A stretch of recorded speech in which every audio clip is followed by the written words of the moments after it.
Movie review of the film Gandhi తాత చెట్టు. గాంధీ తాత చెట్టు ఈ 3 క్యారెక్టర్స్ చుట్టే ఈ సినిమా మెయిన్ స్టోరీ తిరుగుతుంటుంది.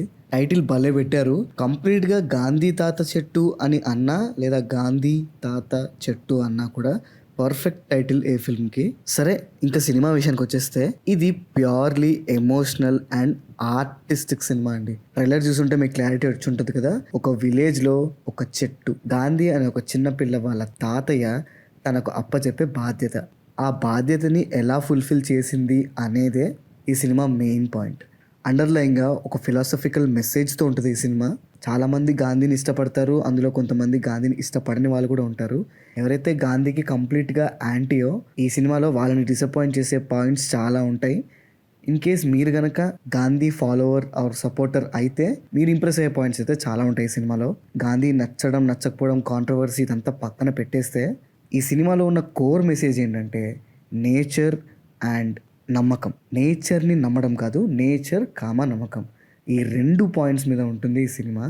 దాంతోపాటు ఇన్డెప్త్గా విమెన్కి వాళ్ళు చేయాలనుకున్న పని చెయ్యకుండా ఒక రకమైన అణచివేత ఎలా అయితే ఉందో ఆ పాయింట్స్ని చూపిస్తూ మరీ ఎమోషన్స్ స్ట్రాంగ్గా ఏమైపోకుండా న్యాచురల్గా తీసుకెళ్లారు. కానీ first half of the film చాలా స్లోగా ఉంటుంది.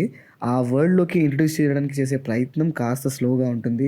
కొంచెం బోర్ అనే ఫీలింగ్ అనిపిస్తుంది. But main point and main concept second half of the స్టోరీలో స్టార్ట్ అవుతుంది.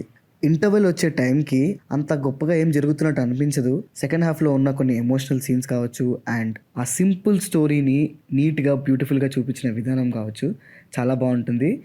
ఎండింగ్ ఒకటి కొంచెం కన్విన్సింగ్గా అనిపించకపోవచ్చు, but still it's a very beautiful ending. So ఓవరాల్గా చెప్పేది ఏంటంటే ఇది ఒక సింపుల్ ఎమోషనల్ రైడ్. అందరి పర్ఫార్మెన్స్ చాలా న్యాచురల్గా అనిపిస్తుంది. మధ్యలో కొన్ని ఎందుకో న్యాచురాలిటీని ఫేక్ చేసినట్టుగా అనిపిస్తుంది. బట్ అవి ఒక్కటి మినహాయిస్తే సినిమా అంతా చాలా న్యాచురల్గా అనిపిస్తుంది. చెట్టుకి ఇన్నర్ వాయిస్ ఉన్నట్టు తనికెళ్ళ భరణి గారు వాయిస్ ఇచ్చారు. ఆ వాయిస్ చాలా ఇంపాక్ట్ తీసుకొచ్చిందని చెప్పాలి. ఎందుకంటే తనికెళ్ళ భరణి గారి వాయిస్లో ఒక రకమైన ఎమోషనల్ డెప్త్ ఉంటుంది. అది ఈ ఫిల్మ్కి ఒక పెద్ద అడ్వాంటేజ్ అని చెప్పాలి. సో అదండి matter. This is Pranav signing off team cinema picture.